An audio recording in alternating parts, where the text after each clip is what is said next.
સ્વાગત આવી ગયું બધાનું. હું માફી ચાહું છું સ્વાગત માટે તમારા બધાનું. તમે મને દિલથી પ્રેમ કરો છો. અમારા ઉમેદવાર છે. એક સોનબાઈ માની જય બોલાવશું. બોલો સોનાલ માતા કી, ભારત માતા કી જય જવાન. મિત્રો, આજે ચૂંટણીઓ જયારે નજીક આવી રહી છે સ્થાનિક સ્વરાજ્યની, ત્યારે આજે અહીંયા આ પહેલા પણ 2022માં પણ અહીંયા મંડપ હતા અને મને ખબર છે સભાનું સંબોધન કરી ગયું હતું. આજે ફરીથી તમારી વચ્ચે માં હોનબાઈ મારા આશીર્વાદ લઈ એમના દર્શન કરીને આવવાનું થયું છે. માફી ચાહું છું કે સન્માન ને બધું એટલા માટે ને કે હજી એક સભા છે અને સમય પૂરી કરવાની છે. પણ મિત્રો, થોડી વસ્તુ આપણી સમક્ષ મારે મૂકવી છે કે આ ચૂંટણીઓ છે એ સ્થાનિક સ્વરાજ્યની ચૂંટણીઓ છે. સ્થાનિક સ્વરાજ્યની ચૂંટણીઓ એટલે સ્થાનિક લોકોને નેતૃત્વ પૂરું પાડતી ચૂંટણીઓ. ઘણા લોકો એમ કે સુદાનભાઈ આ તો ભાજપનું કામ, આ કોંગ્રેસનું કામ. એવી રીતે ચૂંટણીઓ નહીં.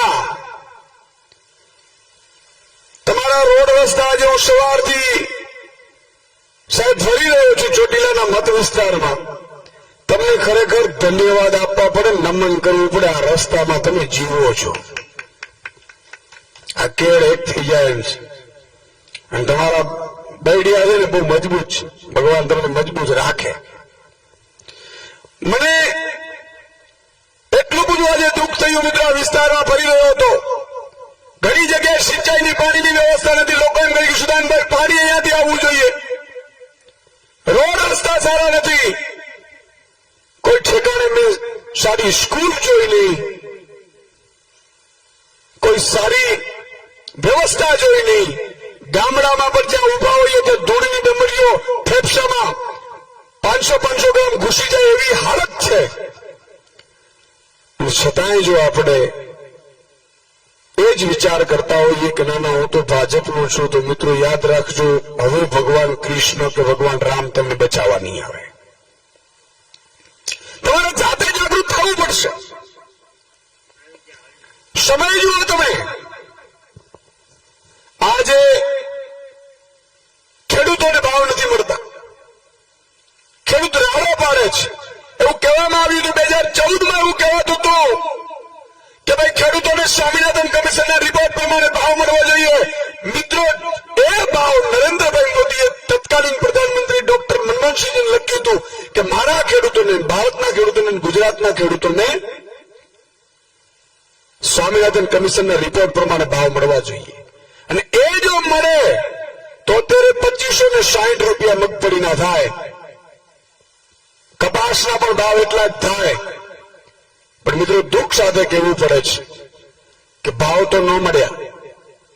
ભાવ ન મળ્યા, ઉપરથી કડકા ગિફ્ટમાં મળ્યા. અને ત્રીજું, પાક વીમો ખવાઈ ગયો. 2018 થી પાક વીમો બાકી છે. આપણું તો આપ્યું નહીં, પણ પાક વીમા યોજના પણ બંધ કરી દેવામાં. હિન્દુસ્તાનનો એક એવો સ્ટેટ મિત્રો જ્યાં પ્રધાનમંત્રી ફસલ વીમા યોજના બંધ છે. આ ગાડીઓ છે ને, એક દિવસ પણ વીમા વગર ચાલે નહીં. મારો ખેડૂત ઉપર આકાશ, નીચે ધરતી છે. મિત્રો, તમને કદાચ આવી બધી યોજનાઓની, વીમાની કદાચ ખબર નહીં પડતી હોય. અને એટલા માટે જ અમારા જેવા ભગવાને માં ભગવતી હોનલમાં કૃપા કરીને અમે ભણ્યા, ગણ્યા, સમજ્યા, જાણ્યા અને ખજાનું જોયું. ગુજરાત સરકારની તિજોરીનો ખજાનો જોયો કે આટલો બધો ખજાનો હોય છે. તમારા ખેડૂતો, ગરીબો, વંચિતો, શોષિતો, આઉટસોર્સિંગ કર્મચારીઓ, કોન્ટ્રાક્ટ કર્મચારીઓ, મહિલાઓ પરેશાન કેમ છે? પછી મને ખબર પડી કે આ ખજાનાનું જે મોરું છે ને, એ 3 બાજુ છે. જે મોટા ભાજપના નેતાઓ, મોટા અધિકારીઓ, ઉદ્યોગપતિઓ મલાઈ ખાઈ જાય છે. આપણે ખાલી છોટા મળે છે. શેરડીનો રસ જોયો ને, કાઢતા હોય ચીચોડા.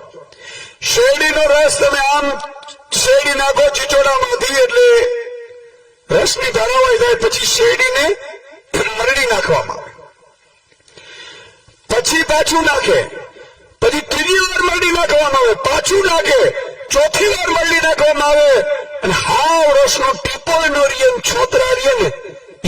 મને મળે છે, બાકી શેરડીનો રસ આ ગાંડાઓ ખાઈ જાય છે. અને એટલા માટે તમારી મારી આ પરિસ્થિતિ છે. આજે અહીંયા આપણે ગામ, કયું ગામ હતું આપણે? ધારાઈ ગામ. અરવિંદભાઈ, તમે વિચાર કરો, તમને મને કપાસનો ભાવ મળે ને એના માટે આપણો ખેડૂત વેચ્યાના માર્કેટમાં જીવતો સળગી ગયો છે. અને છતાંય વેચ્યા હોય, જસદણ હોય, ચોટીલા હોય, ભાજપને ભારી બહુમતીથી લીડ મળી છે. કાં તો તમારા આત્મામાં હોઈ ગઈ છે, ને કાં તો સાહેબ તમારા મારા માટે જે મરે છે ને એની આપણે કિંમત નથી. એક બાપનો વેર હોય અને 40-20 વર્ષ સુધી જિંદગીમાં જીવે દીકરો અને સોગન ખાતો હોય તો ખાવામાં પણ ઢોરની ચપટી ખાઈ, અને જ્યાં સુધી ટેક પૂરી ન થાય ત્યાં સુધી એ પોતે ટેક રાખતો હતો. અને આજે કેવાય અરવિંદભાઈ જેટલા કેટલાય લોકો ખેડૂતોએ આપઘાત કરી લીધું તમારા માને ભાવ મળે એટલા માટે, અને છતાંય આપણા પેટનું પાણી નથી હાલતું. આજે મને ઘણા લોકો મળતા હતા, મને કે સુદાનભાઈ પાક વીમા નથી મળતા, 2018 ના બાકી છે, ભાવ નથી મળતા, તમે લડો છો, મજબૂતાઈથી લડો અને એક ફોટો પડાવવા દો. હું ફોટો પડાવ્યો, પછી મેં કીધું વડીલ જરા હવે જોઈ લેજો. મને કે હું તો ભાજપના કિસાન સંઘમાં છું. સમજણ પડે છે કે નહીં? આમ હા આમ સોપો પડી ગઈ, કાં તો જમવા વગર ના છું. હું તો હવારથી જ જમવો. સંઘર્ષ કરવામાં મિત્રો કોઈ કમી નહીં રહે, પણ સંઘર્ષ કર્યા પછી પણ જો જનતા અને પ્રજા સાથ નહીં આપતી, તમારા માટે ફરીથી કોઈ સુદાન લડવા નહીં આવે, ધ્યાન રાખજો. અને ચિંતા એ વાતની છે, લડવા તો નહીં જ આવે, પણ તમે પાછા લડી નહીં શકો.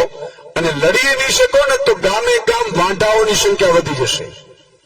આજે અથડાય છે હામામાં, જોજો ગામમાં વાંઢા છોકરીઓ દેતા નથી કોઈ દીકરીઓ આપણા ખેડૂતોને, મજૂરોને, ભાટિયાઓને, શ્રમિકોને. આવા જાતિ કરું છું, નથી દેતા. અને વાંઢાઓનું સંગઠન બને તો ભાજપ પડી જાય. પણ ઈ વાંધાને પાછો ભાજપનો પેજ પ્રમુખ બનાવી દેવામાં આવે.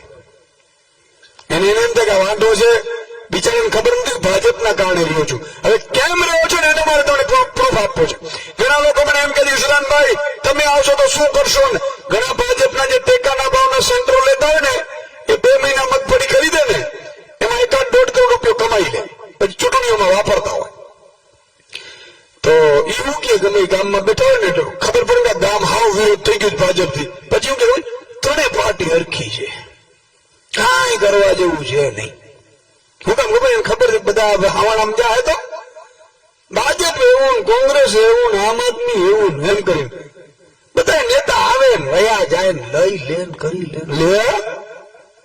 અમને ક્યારે અજમાવ્યો તમે આમ આદમી ને ભાઈ ગુજરાતમાં? અજમાવ્યા ગુજરાતમાં? સુરતના વિપક્ષમાં જુઓ તમે, ગુજરાતમાં કોઈ મજબૂતાથી નહીં. વિપક્ષમાં અવાજ ઉઠાવ્યો હોય તો આમ આદમી પાર્ટીના યુવાનો ઉઠાવ્યો, દીકરીઓ ઉઠાવ્યો. સાહેબ પંજાબમાં છે આમ આદમી પાર્ટીની સરકાર. આ તમને કોઈ આવું કહેવા આવે ને તો હું તમને 4 વસ્તુ કહી દઉં છું, એટલા માટે તમને ખબર પડે. પંજાબમાં આમ આદમી પાર્ટીની મિત્રો સરકાર છે. કેટલા વર્ષની છે? 4 વર્ષની. 4 વર્ષની નાની બાળા શું કામ કરે છે ખબર છે? પંજાબમાં આમ આદમી પાર્ટીની સરકાર બની, અરવિંદ કેજરીવાલજીને ભગવત માનજીએ ગેરંટી આપી હતી અને એમણે ચીફ સેક્રેટરી, જીબીના અધિકારીઓ, કલેક્ટર બધાને બોલાવ્યા અને કીધું તમે કેટલા વાગે નોકરી કરો છો? તો કે અમે નોકરી કરીએ છીએ 10 થી 6 ની. તો કે 10 થી 6 ની નોકરી કરો છો ને તો મારો ખેડૂત રાત્રે 2:30 વાગે પાણી વારવા નહીં જાય, કાલથી સૂરજ ઉગે ને ત્યારે દિવસે વીજળી આપજો ને, ફ્રી વીજળી આપજો ખેડૂતોને. આ હિન્દુસ્તાનમાં એક સરકાર કરી શકે છે. હિન્દુસ્તાનમાં એક સરકાર એવી છે આમ આદમી પાર્ટીની મિત્રો કે જે ખેડૂતોને ફ્રી વીજળી આપે છે. કોઈ લંગરિયા નાખવાની જરૂર નથી, કોઈ મીટરિયાન ફીટરિયાન કશું જ નહીં. અહીંયા તો ભૂલથી ક્યાંક લંગરિયો નાખે એટલે જીબી વાળા આવે ને 2 લાખના બિલ ફટકારે. આ વાત હાજી કરું છું. બીજી વાત, આજે ટેકાના ભાવે ખરીદી કરવામાં આવે, 200 મણ ખરીદી કરતા હતા પેલા, પછી ભાજપની ખેડૂતોએ ખોબલે ખોબલે મત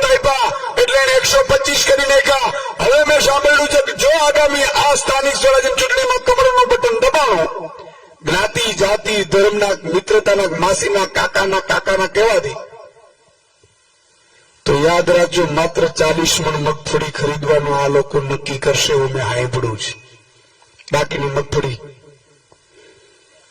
સમજી ગયા, માત્ર 40 મણ. એટલે જાગો, હિંમતથી ઉભા થાઓ, લડો, પરિસ્થિતિની સામે બોલો. અને જો બોલી ન શકો, લડી ન શકો તો જે લડે છે ને એને ટેકો આપો ને તાટિયા નો ખેંચો. બાકી અમે પહોંચી લેશું. અમારો આ તાકાત છે. ભાજપની સામે મોરે મોરો દેવાની તૈયારી છે સાહેબ. પણ એટલા માટે મિત્રો તમારા આશીર્વાદની ખૂબ જરૂર છે. તો વાત કરતો તો પંજાબમાં એક કામ, ખેડૂતોનું જેટલું પણ ઉપજ થાય એપીએમસી માર્કેટમાં 200 મણ થાય, 500 મણ થાય, 1000 મણ થાય, એ દરેકે દરેક ટેકાના ભાવે સરકારે કમ્પલસરી ખરીદી લેવું.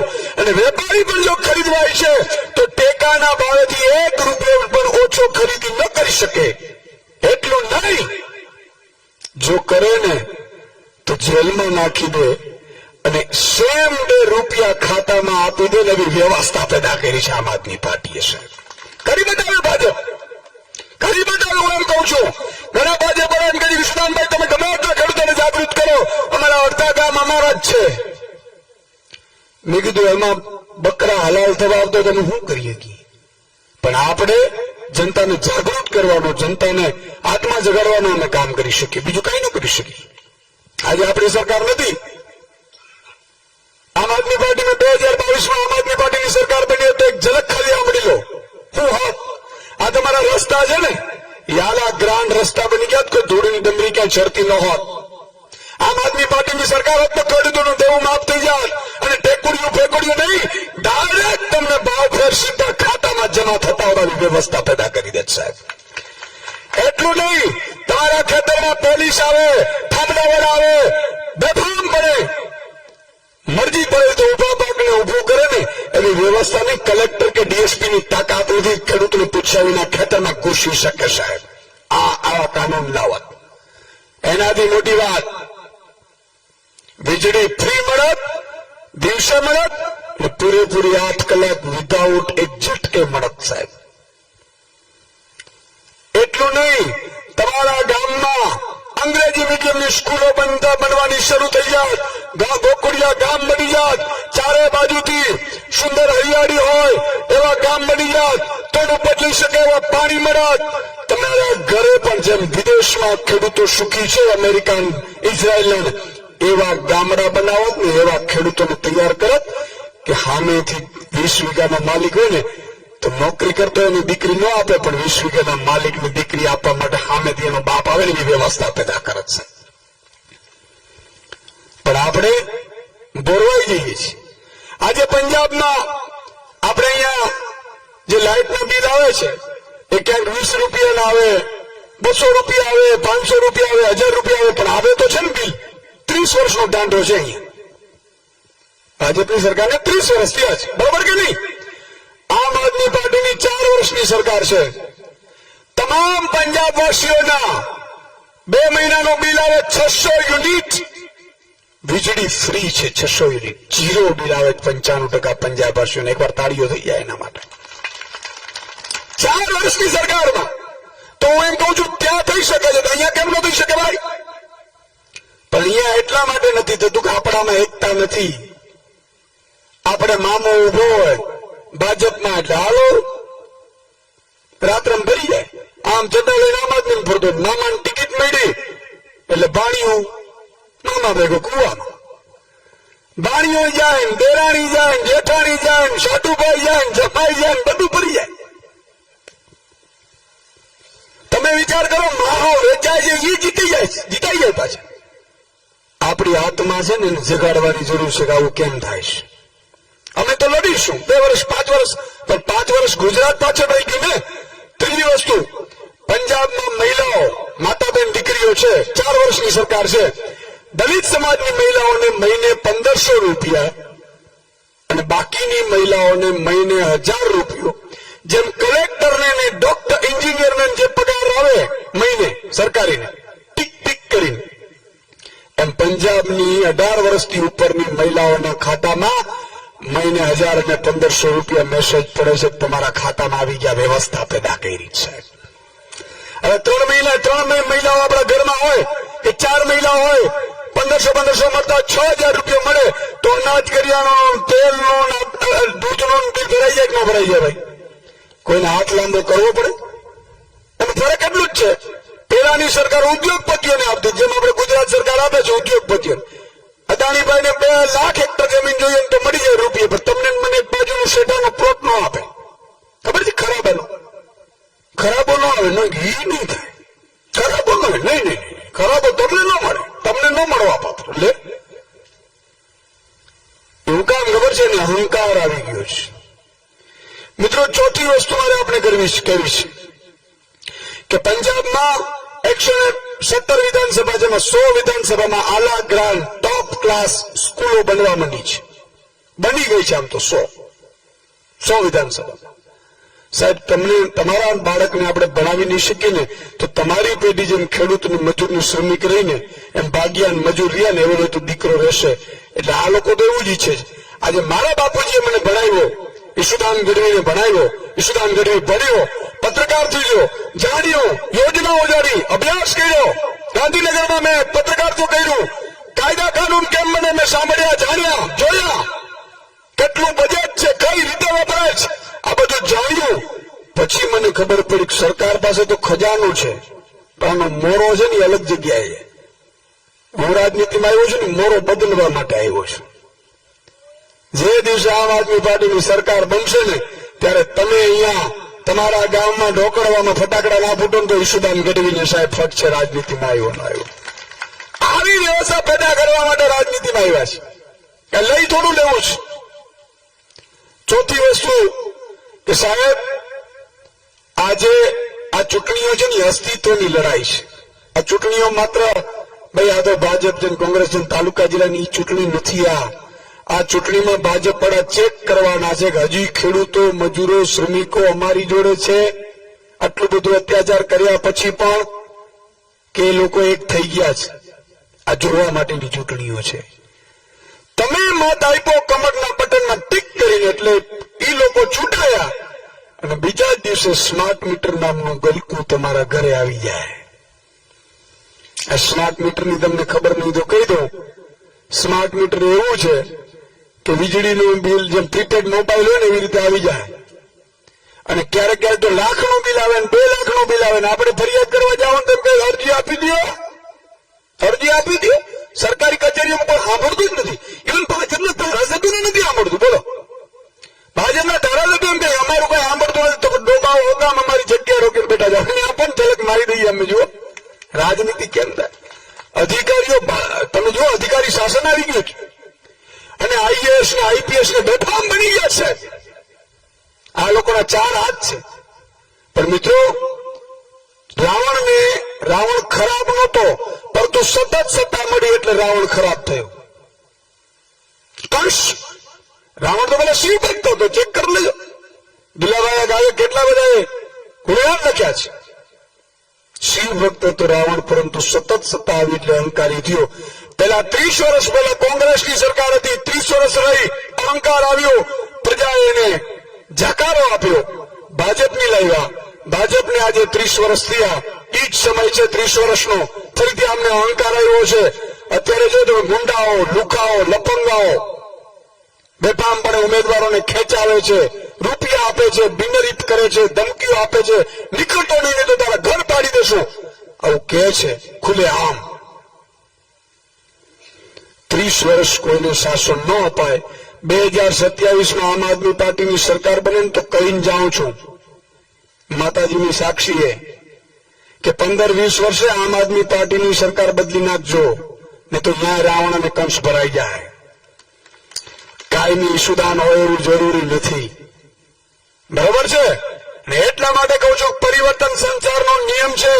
જો ડરતા હો, માની લો તમને હિંમત નથી, તમને બીક પીવડાવે છે, તો બટન દબાવવામાં કોઈને ખબર નથી પડવાની તો કોનું બટન દબાવવાના છો.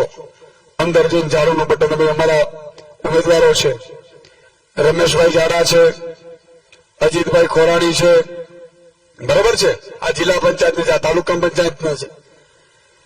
ઝાડુનું છે ને બટન, જે માતા બેન દીકરીઓ હાવણો લઈ અને વારે છે, ફળિયું સાફ કરે છે, ઘર સાફ કરે છે, સાવણાથી કરે છે. અને સાવણો એક રીએ સડી છૂટી પડી જાય તો ગળાવાનું કામ નથી આવતું, પછી એક કચરો બની જાય. સમજી ગયા? એમ રાજનીતિની ગંદકી સાફ કરવા માટે સાવણાની જરૂર છે. અને આપણે ખેડૂતો, મજૂરો, શ્રમિકો, ભાગ્યાઓ, મહિલાઓ, બેરોજગાર યુવાનો, એટલે કે બેરોજગાર યુવાનો એટલે વાંધાઓ પણ આવી જાય એમાં, આ બધાને આપણે એક થવાની જરૂર છે. અને એવી સરકાર લાવવાની છે કે સાહેબ એક વખત મોકો આપજો. તમે 30 વર્ષ આ 30 વર્ષ આગલા એટલે 60 વર્ષનું ભેગું કામ નહીં કર્યું હોય એટલું જો 5 વર્ષમાં કરી ન આપીએ ને તો બીજી વાર લાત મારીને કાઢી મૂકજો. આમ આદમી પાર્ટીની સરકાર છે પંજાબમાં, કોઈ ભાજપ વાળાને ઉપાડીને ખોટા કેસમાં એલસીબી ને એસઓજી આઈપીએસ મોકલતા નથી. એ કામની રાજનીતિ ઉપર મત માંગીએ છીએ ત્યાં કે અમે તમારી સ્કૂલ બનાવી હોય, તમને ફ્રી વીજળી આપતા હોય તો અમને મત આપજો. આ ભાઈલાઓ શું નીકળે, શું કહેવા જાય? ભાજપ વાળા કીએ હું કહ્યું એમ.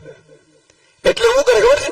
પોલીસને આગળ કરે, પોલીસને પાછા ગ્રેડ પે તો આપે જ નહીં, ગ્રેડ પે તો આપણે આપવાના છે. આ રેખામાં લખેલું છે પગાર. સમજ્યા તમે? ધમકાવે, ઉમેદવારોને બેહાડી દે, વિપક્ષને બેહાડી દે. સાહેબ અહીંયા તમારી સરકાર છે ને કદાચ ચલાવી લેશે, મારો ઉપરવાળો મારો નાથ છે ને એ તમારો વ્યાજ સાથે વસૂલાત કરશે સાહેબ, એ કોઈને નથી છોડતો. તો મિત્રો આજે અમારે હજી પણ પહોંચવાનું હોવાથી બધાના ઉમેદવારો હજી સંબોધન કરશે. રમેશભાઈ ને અજીતભાઈ, મારે નીકળવું પડશે.